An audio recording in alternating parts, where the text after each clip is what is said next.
গতিকে প্ৰাথমিক অনুসন্ধানত আমি কিছু তথ্য পালোঁ CCTVৰ ফুটেজে আমাক কিছুমান তথ্য দিলে আৰু সেই তথ্যৰ ভিত্তিত দেখা গ'ল যে যিজন ভিকটিমজন তেখেতৰ নাম সন্দীপ সুৰেশ কামলে তেওঁৰ ঘৰ মহাৰাষ্ট্ৰৰ পুনেত আৰু তেওঁৰ বয়স 44 বছৰ হ'ব আৰু তেওঁৰ লগতে যি সেইটো ৰুমত সোমাইছিলে সেই ৰুমত একেলগে থকাৰ কাৰণে ৰুম বুক কৰিছিলে সেই এগৰাকী মহিলা আছিলে আৰু মহিলাৰ বয়স 25 বছৰ হ'ব আৰু তেওঁৰ নাম হোটেলৰ ৰেজিষ্টাৰত লিখা আছিলে যে অঞ্জলি শ আৰু সেই অঞ্জলি শৰ ঘৰ হ'ল ৱেষ্ট বেংগলৰ হাওৰা ডিষ্ট্ৰিক্টত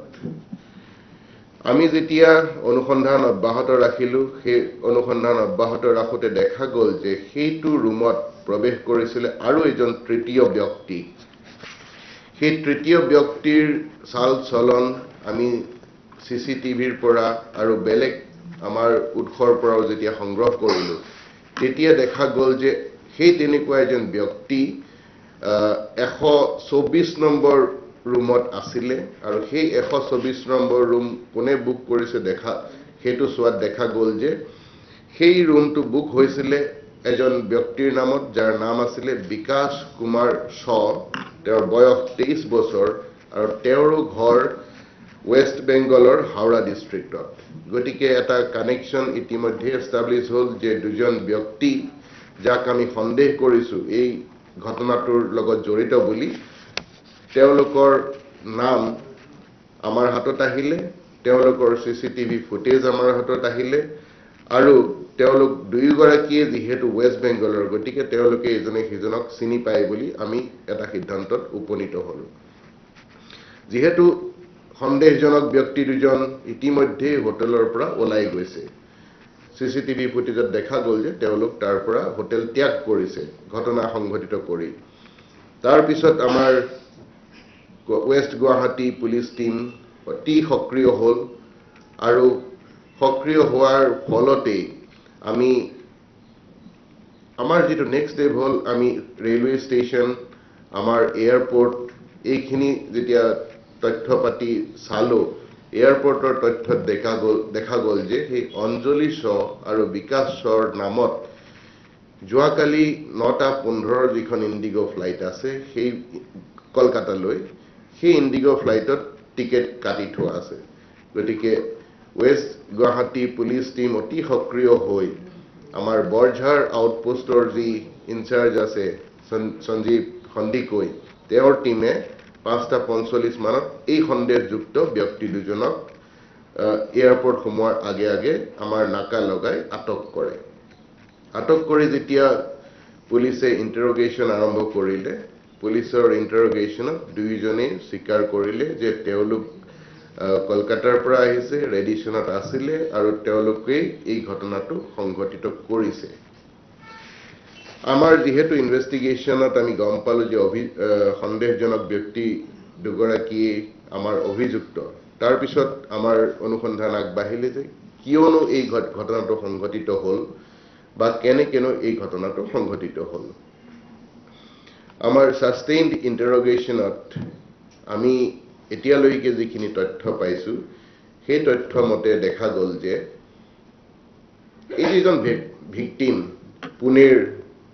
বাসিন্দা তেওঁৰ নাম সন্দীপ সুৰেশ কামলে তেওঁ এজন গাড়ী ব্যৱসায়ী আৰু হীৰাৰ ব্যৱসায়ী আৰু ব্যৱসায়ৰ কামত তেওঁ ভাৰতবৰ্ষৰ বিভিন্ন ষ্টেটত যায় আৰু তেনেকৈ কলকাতাতো তেওঁ ব্যৱসায় সংক্ৰান্তত ভিজিট কৰে আৰু অসমতো আহে গুৱাহাটীতো আহে যোৱা ছেপ্টেম্বৰ মাহত যোৱা বছৰ 2023ৰ ছেপ্টেম্বৰ মাহত তেওঁ গুৱাহাটীলৈ আহিছিলে কামাখ্যা দৰ্শন কৰিছিলে কামাখ্যা দৰ্শন কৰি কলকাতালৈ ঘূৰি গৈছিলে আৰু সেই কলকাতাত গৈ এয়াৰপোৰ্টত কলকাতাৰ যি নেতাজী সুভাষ বসু ইণ্টাৰনেশ্যনেল এয়াৰপোৰ্ট আছে সেই এয়াৰপোৰ্টতে এই ভিকটিম সন্দীপৰ দেখা হয় আমাৰ যি একিউজড অঞ্জলি শ্ব'ৰ লগত সেই এয়াৰপোৰ্টতে এখন সপ্তগিৰি বুলি ৰেষ্টুৰেণ্ট আছে সেই ৰেষ্টুৰেণ্টত কাউণ্টাৰত বহিছিলে এই অঞ্জলি শ্ব' বোলা মহিলাগৰাকী তাতেই তেওঁলোকৰ চিনাকি হয় তাৰপিছত ইজনে সিজনৰ ফোন নম্বৰ এক্সচেঞ্জ কৰে লাহে লাহে দুইজনৰ মাজত কথা বতৰা আৰম্ভ হয় আৰু এই ধৰণৰ কথা বতৰা গৈ অৱশেষত তেওঁলোকৰ মাজত এটা সম্পৰ্কত পৰিণত হয় অঞ্জলি শ্ব' আৰু ভিক্টিম সন্দীপৰ মাজত আৰু তেওঁলোকে দুইজনে লগ খাই কলকাতাৰ হোটেলতো নৈশ যাপন কৰে আৰু পুনেতো নৈশ যাপন কৰে সন্দীপ ইতিমধ্যে বিবাহিত তেওঁৰ 13 বছৰীয়া সন্তানো আছে কিন্তু তথাপিও সন্দীপে অঞ্জলিক কয় যে তেওঁ অঞ্জলিক বিবাহ কৰিব কিন্তু অঞ্জলি সেই বিবাহৰ কাৰণে ৰাজি নাছিল কাৰণ তেওঁৰ ইতিমধ্যে এজন খুব ঘনিষ্ঠ বন্ধু আছিল আৰু দুইজনেই বিয়া পতাৰ সিদ্ধান্ত লৈছিল সেই অঞ্জলিৰ বন্ধু জনৰ নাম আছিল যি আনজন অভিযুক্ত বিকাশ শ্ব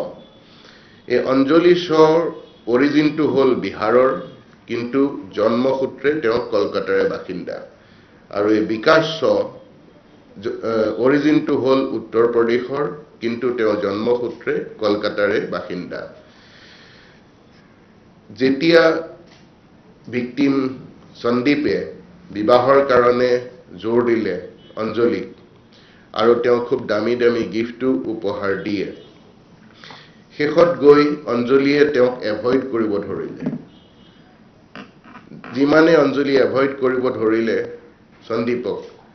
ভিক্টিমজনক ভিক্টিমে সিমানে বেছি পজেসিভ হৈ গ'ল সিমানে বেছি অঞ্জলিৰ পিছত লাগিলে আৰু এটা সময়ত গৈ অঞ্জলিয়ে টেলিফোন নাম্বাৰটো ব্লক কৰি দিলে সন্দীপৰ যেতিয়া সন্দীপে অঞ্জলিক কোনো ধৰণৰ কানেক্ট কৰিব নোৱাৰা হ'ল তেওঁক লগ ধৰিব নোৱাৰা হ'ল তেতিয়া অলপ জেডত গৈ বা প্ৰতিশোধ পৰায়ণৰ নিচিনা হৈ সন্দীপে অঞ্জলিৰ পৰিয়ালৰ লোকসকলৰ তথ্য পাতি সংগ্ৰহ কৰি আৰু অঞ্জলিৰ বন্ধু বিকাশৰ গোটেই তথ্য পাতি সংগ্ৰহ কৰি তেওঁলোকক টেলিফোন কৰি কৰি ক'বলৈ ধৰিলে যে অঞ্জলি বেয়া ছোৱালী তেওঁৰ লগত সম্পৰ্ক আছে এইবিলাক কথা বিকাশ যি অভিযুক্ত যি অঞ্জলিৰ বন্ধু যাৰ লগত বিয়া হোৱা ঠিক হৈ আছিল আগতে সেই বিকাশলে সন্দীপে কিছুমান ফটোগ্ৰাফ পঠাই দিলে সেই ফটোগ্ৰাফখিনি আছিল যে যেতিয়া অঞ্জলি আৰু সন্দীপে হোটেলত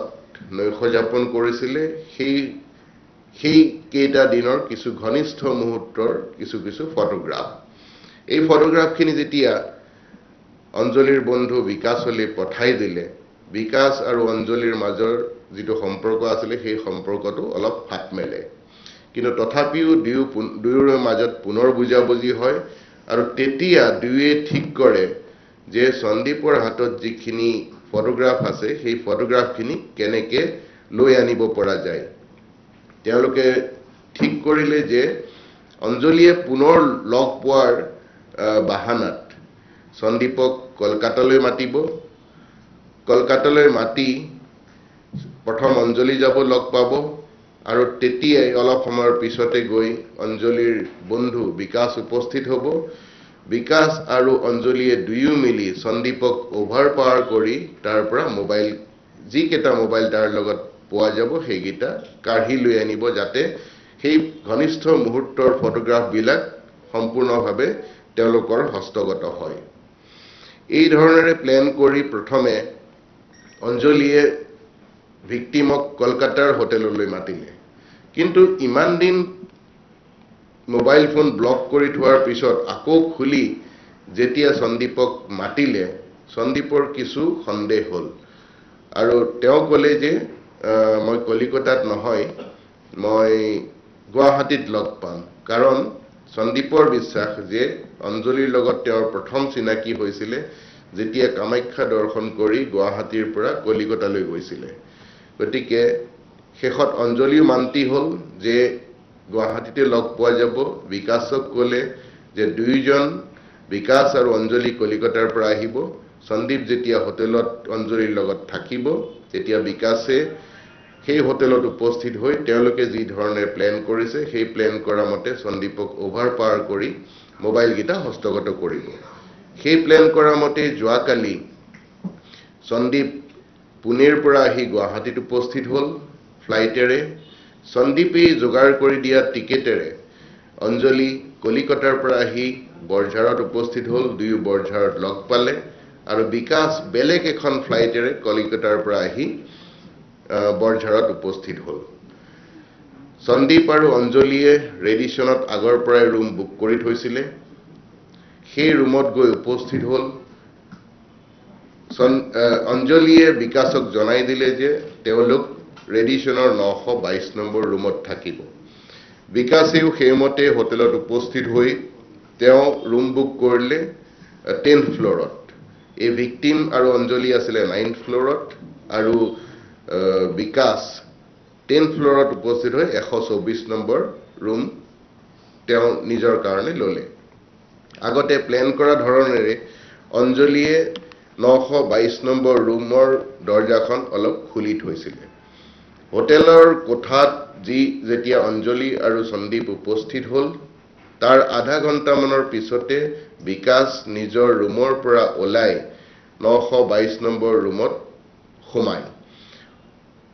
বিকাশ সোমোৱাৰ লগে লগে এই যিজন ভিকটিম সন্দীপ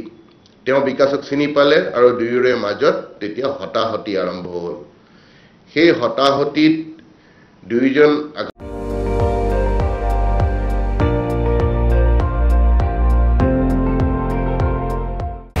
আপুনি চাই আছে ND24 সৰ্বশ্ৰেষ্ঠ নহয় সৰ্বোত্তমৰ দৌৰা